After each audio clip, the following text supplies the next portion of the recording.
Ok. Eh bien, parfait. Du coup, je vous tends la parole. Le partage est bon. Je me mets en mute quelques instants et puis je vous laisse dérouler, messieurs. Et ma webcam ne Bonne fonctionne plus à conférence. nouveau. Oui, ben, on va faire Bon, sans la allez, on va caméra. continuer comme ça de toute façon. Voilà. Allez, bonne conférence. Merci. Merci, Patrick. Eh ben, bonjour à tous. Donc, on va commencer, comme a présenté Patrick, sur une conférence sur comment soigner sa plateforme technique pour avoir un site performant et sécurisé. Et qu'est-ce que ça va vous apporter sur, sur le long terme. Donc, moi, je suis Thomas Tachereau. Donc, je suis lead développeur Magento chez 410 Gone. Donc, je m'occupe de l'expertise technique et puis de principalement tout ça. Et je suis certifié Magento. Et avec moi, il y a Baptiste Lavarlière, que je vais les laisser se présenter. Donc, Baptiste Laparlière, c'est plus simple. Je suis sales manager chez Nexian. Donc, j'ai intégré Nexian il y a 2 ans.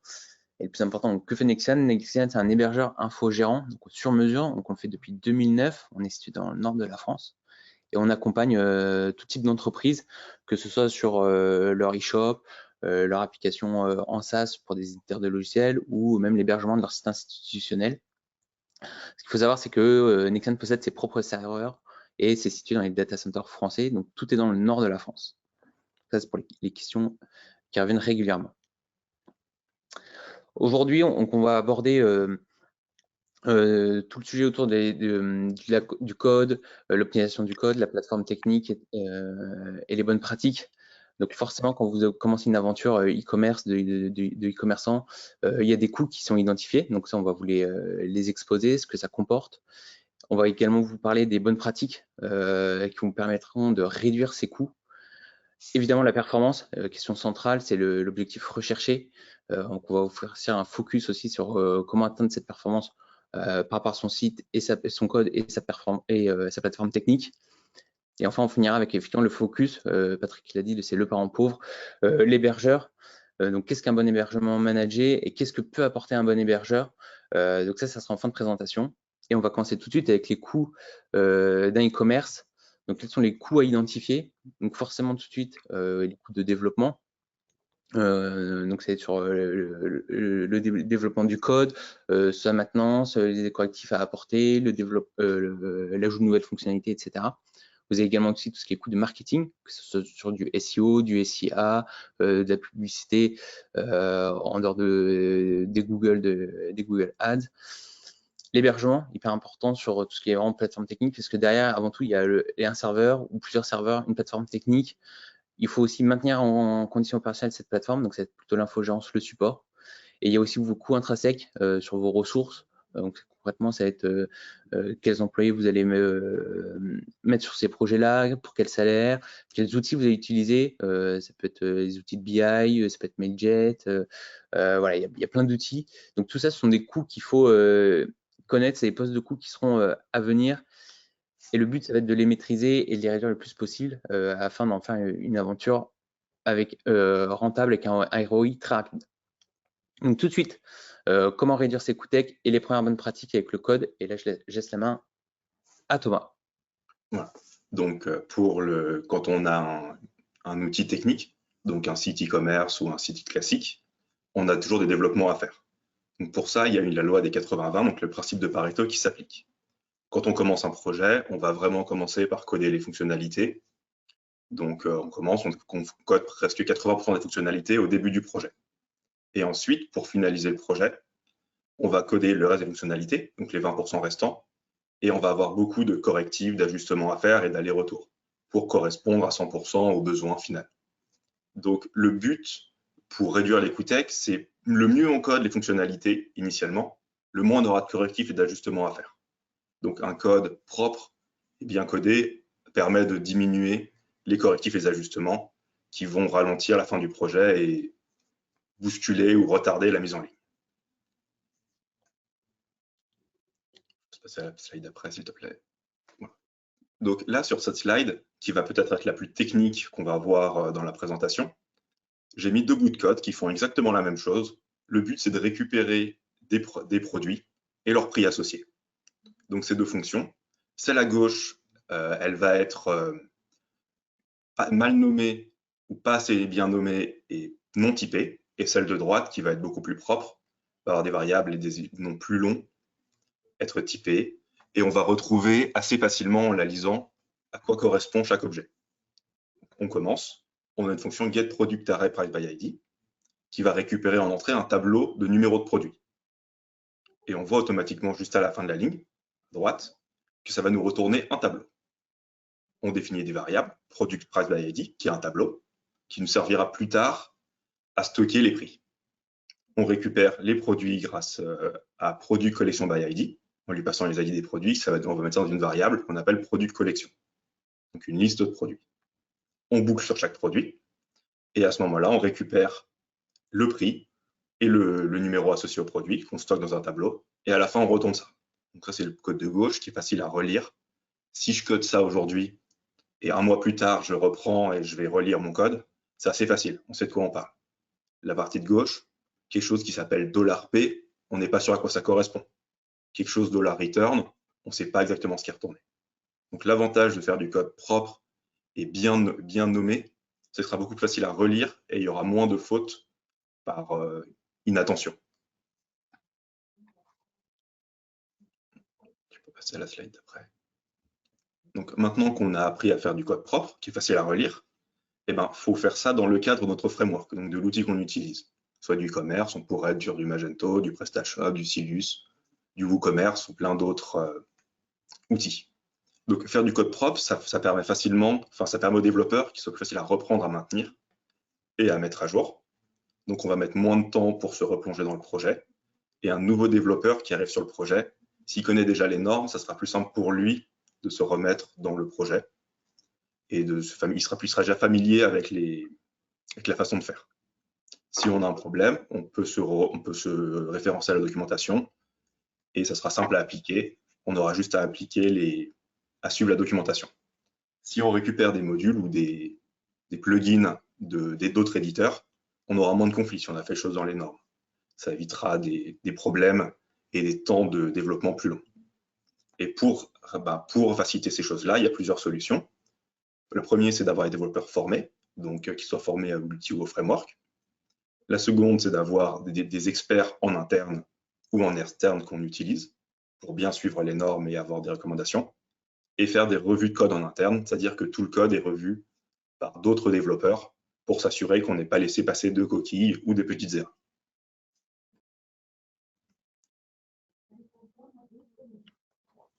Alors, toujours dans cette notion de best practice et de réduction de ces coûts techniques, ce qui est important, c'est avec le combo agence web hébergeur, donc entre les développeurs et les équipes techniques des hébergeurs, ça peut être le support, ça peut être les équipes admin système. Donc, la synergie reste facile, parce que le but commun, il est pour tous, ça reste d'avoir un site fonctionnel et performant. Donc, plus on va avoir une transmission précise des besoins, que ce soit vos besoins finaux et besoins business, tant les besoins techniques aussi des développeurs, plus le besoin sera précis, éclairé, et plus on va pouvoir fournir des conseils adaptés. Et ça fonctionne effectivement si les équipes ont également l'habitude de travailler ensemble, ce qui amène aussi des échanges fluides du coup entre les équipes support et délivrées par exemple de Nexian avec les équipes techniques de Thomas. Et ça vous permet en fait, si jamais vous n'êtes pas vraiment technique, avoir ce combo qui fonctionne bien, développeur hébergeur, en fait, ça vous évite d'être dans les boucles de tous ces échanges-là. En fait, vous ne les voyez pas. En fait, c'est ce qui vous permet du coup de ne pas passer de temps dessus. Et par définition, si vous ne passez pas de temps dessus, vous allez réduire vos coûts. Et toujours, si les équipes travaillent bien ensemble, forcément ça va amener de la réactivité, forcément ça va amener de la proactivité et tout ce qui va être des petits dysfonctionnements du quotidien, vous allez en avoir de moins en moins ou alors ils vont être résolus rapidement. Donc vraiment, le choix des prestataires est important dans ce sens-là, de manière à ce qu'il y ait vraiment déjà une fonctionnalité, enfin un esprit d'équipe dans le fonctionnement. C'est important parce que derrière, vous allez vous y retrouver en termes de temps. Donc maintenant, on va plutôt parler de la performance. Qu'est-ce qu'un code optimisé peut vous apporter en performance? Tout de suite, la première slide avec Thomas. Attends, je crois que tu as sauté une slide, là, celle juste avant. Voilà. Donc, une fois qu'on a un code bien codé, facile à relire, bah, il a beau être très bien écrit, s'il ne fonctionne pas ou s'il n'est pas performant, on va avoir d'autres problèmes. Donc, pour la performance, un des premiers critères, c'est le temps de réponse. Donc, un utilisateur va rechercher sa page sur Internet. Donc, sa requête va passer par Internet, les DNS, arriver jusqu'au serveur sur lequel le site est stocké. Le serveur va calculer ce qu'il faut retourner. Donc, que ce soit une page produit, une page catégorie, il y a plein de calculs qui sont faits derrière. Pour ça, il y a toutes les ressources internes au serveur qui vont être utilisées, que ce soit Apache Nginx, la base de données, le cache, et encore d'autres outils qui peuvent être présents dessus. Et une fois que le serveur a fini de calculer ce qu'il doit faire, il le retourne à l'utilisateur, et il reste au navigateur de télécharger la réponse. Dans le cas d'une image, le temps de chargement de la réponse va être long. Dans le cas d'une page complexe à générer, comme une page catégorie, le temps de calcul va être long. Et le but, c'est d'optimiser ces deux critères. Donc, on voit sur le diagramme en bas qu'il y a l'évolution d'une page web avec le chargement en fonction des secondes. Tout ce qu'on voit en haut, ça correspond uniquement au time to first byte, qui est le temps de réponse du serveur. Là, sur une page qui est entièrement chargée en 6 secondes, ça correspond uniquement aux 135 millisecondes. C'est le premier retour du serveur. Donc, c'est une partie minime du temps de chargement de la page, mais elle est ultra importante pour avoir quelque chose qui répond et qui s'affiche, et pour les moteurs de recherche. C'est une des parties les plus importantes pour le référencement, même si la performance n'est pas un des critères principaux.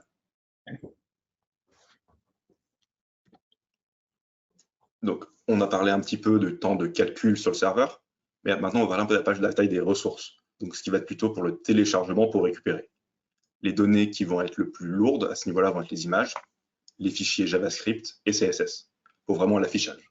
Donc, les images, on a plusieurs solutions pour optimiser. La première, c'est que si on affiche une image en 300 pixels sur son site, donc en petit, il ne sert à rien de mettre une image énorme en 1000 pixels. Ça serait comme prendre un bazooka pour tuer une mouche. On peut aussi utiliser des formats adaptés pour le web, donc c'est-à-dire utiliser les nouveaux formats, le WebP, le SVG, qui vont s'adapter automatiquement aux bonnes dimensions. Et la dernière solution, c'est afficher l'image uniquement quand on en a besoin. Si on a une image qui est affichée tout en bas du site, ça sert à rien de l'afficher quand l'utilisateur est en haut de la page et qu'il n'a même pas encore commencé à descendre dans la page. Donc on peut, avec des solutions techniques, l'afficher uniquement au bon moment et la récupérer au bon moment. Ensuite, pour les fichiers CSS et JavaScript, ce qu'on fait couramment, c'est les minifier et les merger.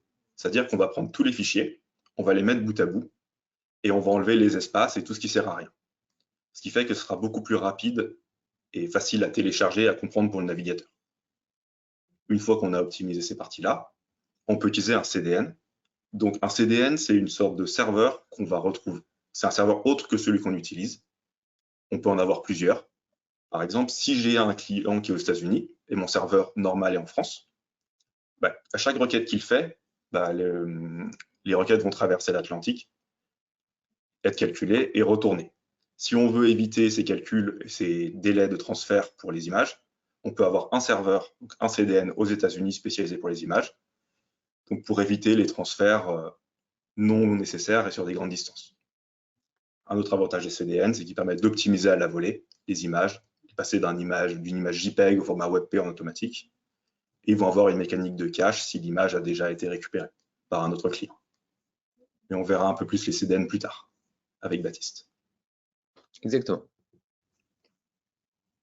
Donc, ensuite, une fois qu'on a vu pour la partie les ressources, on va dire, il y a la partie le code et la performance. Donc, pour avoir un code plus performant, on peut utiliser du cache, c'est-à-dire qu'une fois que quelque chose a été calculé une fois, on l'enregistre pour ne pas avoir à le recalculer pour chaque utilisateur. Par contre, quand on n'est pas dans le cache, pour la première fois que quelqu'un passe sur une page, faut avoir un code performant pour mettre en cache, pour que ce soit rapide à servir pour la première fois. Pour ça, on peut utiliser des outils comme des profilers. Donc, ce qu'on voit à droite, c'est une image de ce que va ressortir un profiler. C'est le cheminement que va faire le code avec chaque fonction, le temps qu'il passe pour chaque fonction et le nombre d'appels. et ça permet vraiment de comprendre comment le code s'exécute et de voir les points de blocage. On peut aussi utiliser un débugger pas à pas pour voir exactement le comportement et qu'est-ce que comporte le code à chaque endroit dans son déroulement. Et ensuite, une fois que le code est bon, si on a des couches de service, donc on va dire des outils sur le serveur qui sont mal configurés, on peut aussi avoir des points de blocage. Donc pour ça, il faut couramment utiliser et valider que la configuration PHP, la base de données ou les différentes mécaniques de cache sont adaptées. Et c'est quelque chose qu'il faut faire régulièrement pour s'assurer qu'on n'ait pas des changements. Complètement, c'est partie des échanges quotidiens entre les développeurs et les équipes Nexilan. Enfin, je parle de ce qu'on fait au quotidien. Effectivement, donc, il y a l'optimisation des couches, ça se fait régulièrement parce que tout évolue, votre site internet, votre code. Donc, il est normal que les couches des services aussi évoluent. La performance, cette fois-ci d'un point de vue technique. Alors déjà, donc là, vous allez avoir les critères. Qu'est-ce qu'une architecture performante? Déjà, tout simplement, le premier critère, c'est la puissance du serveur ou des serveurs. Alors, il n'y a pas de plateforme, il n'y a pas une plateforme magique qui marche pour tout le monde. Il n'y a que des plateformes adaptées. Donc, en fonction de votre besoin, de ce qu'on va héberger pour vous, de votre criticité, une architecture performante va varier. Et elle va varier effectivement sur le nombre de serveurs, sur la puissance de chacun de ces serveurs, d'un point de vue sur la sécurité aussi, la scalabilité, l'élasticité que vous attendez en fonction de la versatilité de votre trafic. En fait, et le niveau de scalabilité aussi, ça va être plutôt également sur le long terme. C'est est-ce que dans 6 mois, la plateforme elle est facilement évoluable et du coup, dans 6 mois, je vais pouvoir facilement passer le step d'évolution ou alors vraiment la plateforme, il va falloir tout recommencer, repartir sur une page blanche au bout de 6 mois parce que j'ai fait 10% de croissance. Donc, l'idée, c'est déjà de réfléchir à ces niveaux de scalabilité et à voir votre plateforme, votre architecture technique doit avoir un minimum de scalabilité. Toujours une bonne pratique, avoir aussi une plateforme peu complexe, logique. Ce que j'ai envie de dire, c'est par exemple le serveur de pré-production, votre serveur de test ne peut pas servir de serveur de plan de reprise d'activité. Il y a des bonnes pratiques qui se font. Pareil, si vous avez 2 serveurs, par exemple, avec un serveur pour la partie mid, un serveur de base de données, on ne réplique pas la base de données sur le serveur mid. Ça ne fait pas partie des bonnes pratiques. En fait, tout de suite, vous allez rentrer sur un niveau de complexité et ça va pas être optimal du tout.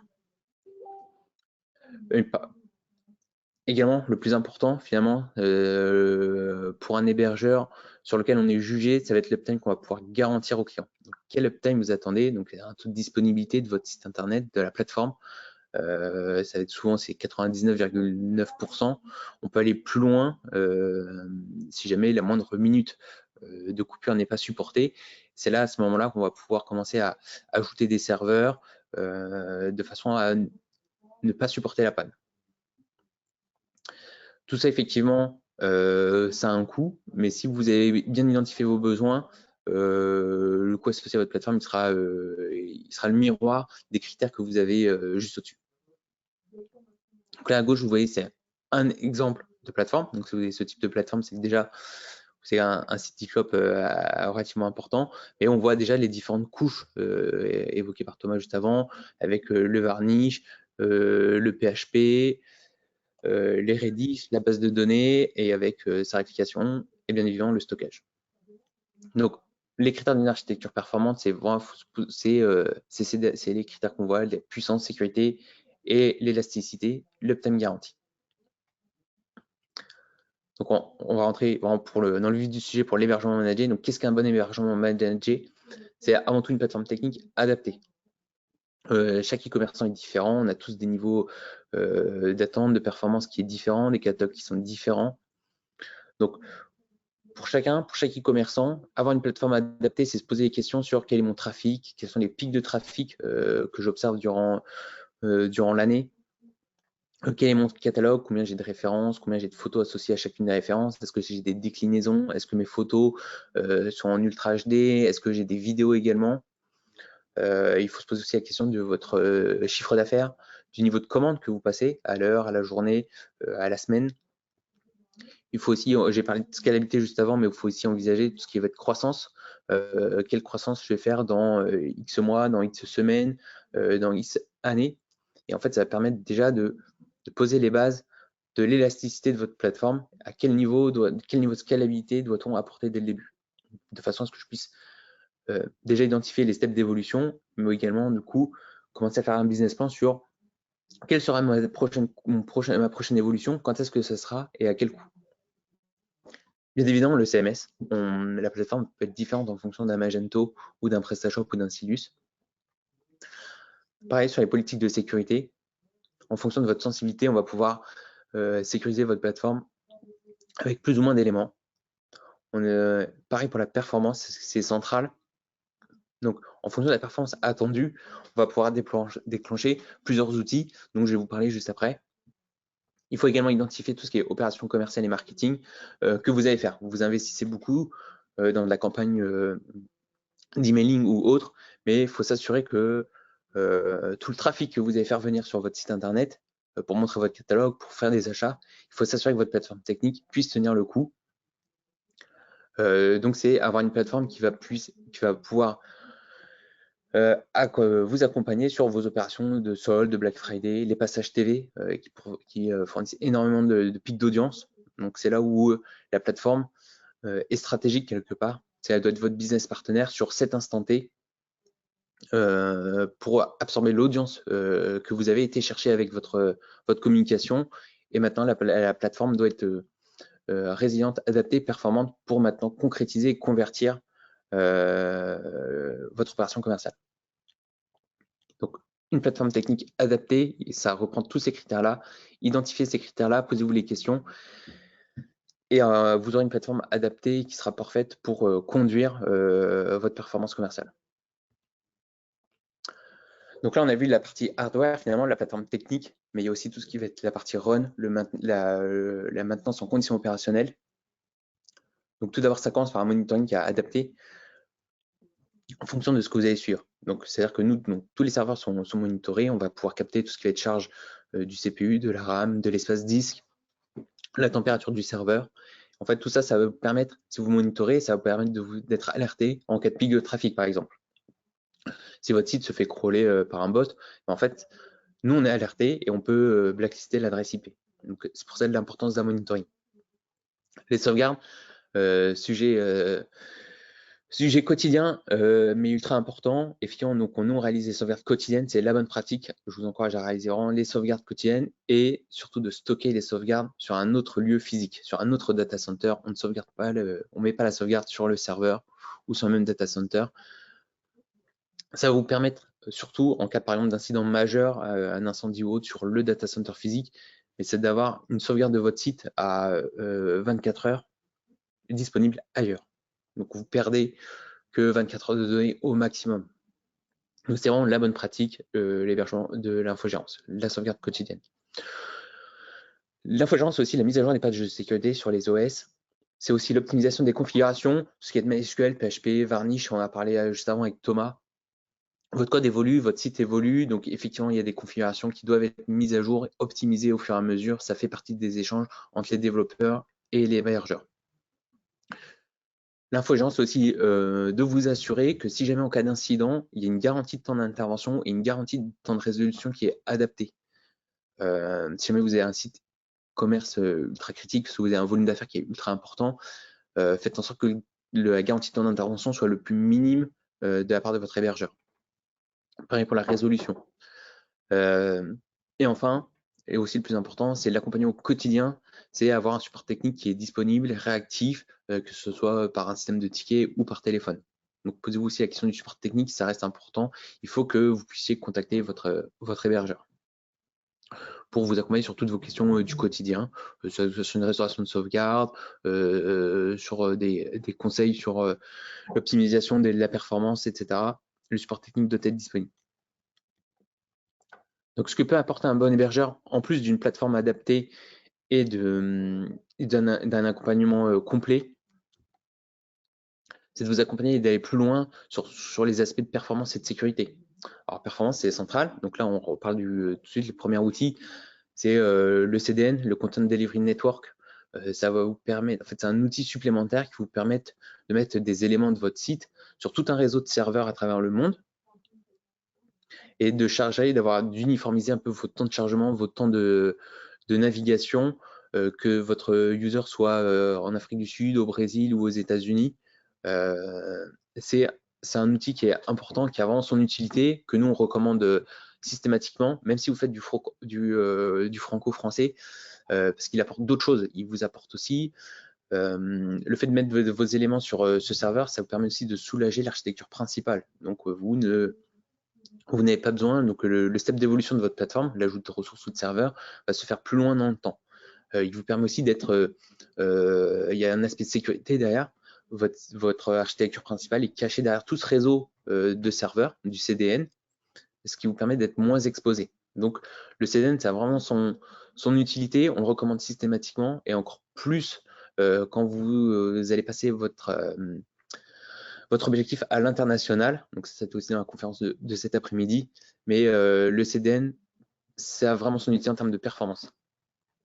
On peut également, il y a d'autres aspects, c'est vraiment upgrader la plateforme. Ça peut être ajouter de ressources, j'ajoute du CPU, du giga de RAM sur mon serveur. J'ajoute aussi un nombre de serveurs, je rajoute un deuxième mid par exemple, pour absorber soit un pic de trafic, un passage télé, ou une croissance qui est pérenne, qui perdure dans le temps. On peut ajouter simplement juste quelques ressources ou un serveur. Voilà, on retombe sur la notion de scalabilité. Si vous avez une plateforme scalable dès le début, vous allez pouvoir avoir une plateforme performante plus rapidement et plus facilement. On peut également faire des audits de performance. Si vous trouvez que votre site est lent, on peut faire toute une review de votre code, de l'architecture, avec derrière des plans d'action pour optimiser, développer, réajuster sur votre code, sur les configurations de plateforme technique. On peut également faire des audits un peu plus ciblés, par exemple sur votre base de données, si vous estimez que la base de données est un peu plus lente, on peut faire des audits vraiment ciblés sur la base de données, ça peut être de l'ERSQL par exemple. Patrick aussi, on a parlé tout à l'heure, c'est tout ce qui va être KPI de votre activité e-commerce. On peut aussi monter, donc il y a Matomo qui existe, Google Analytics, etc. On peut aussi monter des dashboards spécifiques pour vous, sur par exemple le temps de chargement de chacune de vos pages, le navigateur utilisé par vos users, la localisation de vos users. Voilà, il y a tout un arsenal de KPI que vous suivez et qu'on peut monter sur mesure pour vous. Et comme ça, en façon, on construit un outil de monitoring, un outil de pilotage de votre performance digitale sur mesure. Donc, vous pouvez consulter en quelques minutes sur un lien SaaS sans souci. On fait également tout ce qui est en performance. Alors ça, c'est plus de la sécurité, ça va être des tests de montée en charge. Vous avez prévu de faire une campagne emailing, vous avez envoyé votre emailing à 100 000 personnes, vous avez prévu un taux d'ouverture de 20% et de redirection de 20%, donc vous allez avoir 20 000 personnes. Est-ce que les 20 000 personnes qui vont se connecter sur votre site internet à l'instant T va être acceptable pour la plateforme? Est-ce que la plateforme va supporter cet afflux d'audience d'un coup? Et bien en fait, le load test permet de vous sécuriser. C'est-à-dire qu'on peut simuler des tests, ce type de scénario, 20 000 users sur une minute par exemple. On peut le tester et on regarde, effectivement, ça a tenu 18 000 personnes. Est-ce que c'est OK, pas OK? Et s'il faut vraiment 20 000, et bien voilà, plan d'action, des recommandations pour optimiser et on relance le test pour atteindre les 20 000. Ça vous permet surtout de vous assurer que tous les investissements que vous avez faits en opération de communication puissent être sécurisés, être sûr, c'est-à-dire qu'au moment où vous lancez votre campagne, votre plateforme, votre site internet, votre plateforme tient la charge, vous pouvez montrer votre site internet et transformer.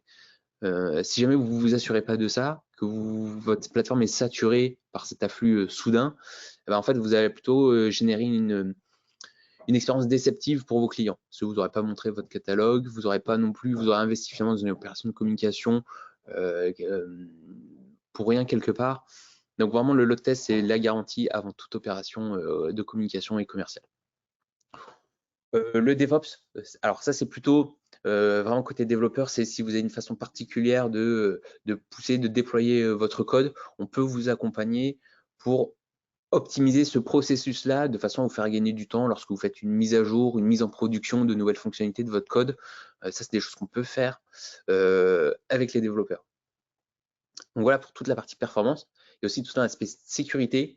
On est de plus en plus challengé par nos clients. Vous êtes de plus en plus challengé par vos clients, par vos assureurs, par vos partenaires, les modules de paiement par exemple.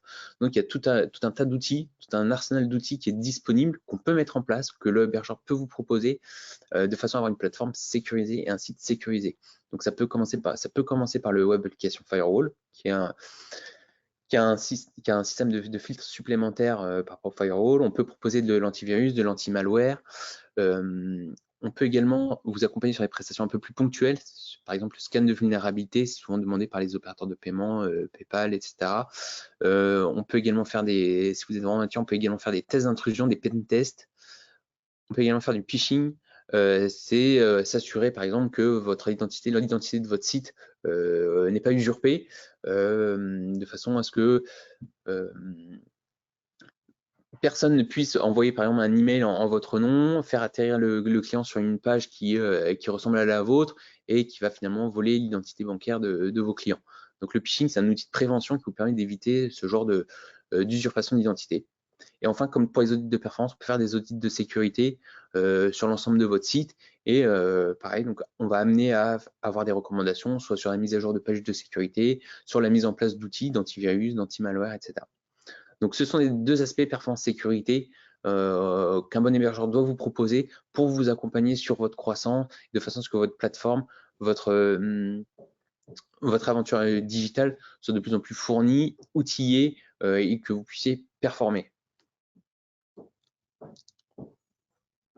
Donc pour conclure, Thomas, je te laisse conclure cette présentation. Exactement. Voilà, pour conclure, une fois qu'on a du code bien fait et du bon code, une architecture adaptée en s'étant bien lié à son hébergeur, une infogérance complète, ça nous permet vraiment d'être serein et de se concentrer sur le business. On a enlevé tous les freins qu'on peut avoir pour nos opérations commerciales. Sur un passage à la télé, on est serein, on sait qu'il n'y aura pas de problème. Et on peut vraiment se focus sur l'avenir et sur faire du chiffre, avoir des clients qui sont satisfaits, qui ont une bonne expérience, mettre des campagnes marketing. Et ça permet d'avoir une croissance qui n'est pas impactée. Je ne sais pas si c'était aussi un petit mot de la fin, Baptiste.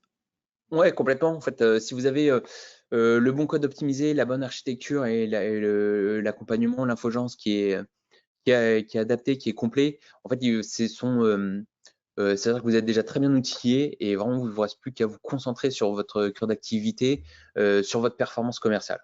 Donc, avec ces bons outils-là, vous pouvez performer beaucoup plus facilement. Et effectivement, si vous ne les avez pas, ça va être beaucoup plus compliqué. Donc, c'est vraiment, j'espère que toutes les bonnes pratiques qui ont été énoncées, vous aurez les occasions de les appliquer et vous verrez qu'en fait, vous allez gagner énormément de temps et vous allez pouvoir vous concentrer sur votre catalogue produit, sur votre politique commerciale, sur votre performance. Voilà. Je vous remercie de nous avoir écoutés et n'hésitez pas si vous avez des questions.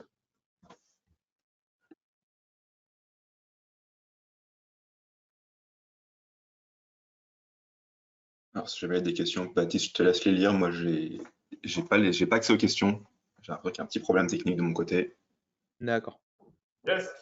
Alors attends, je viens de reviendre.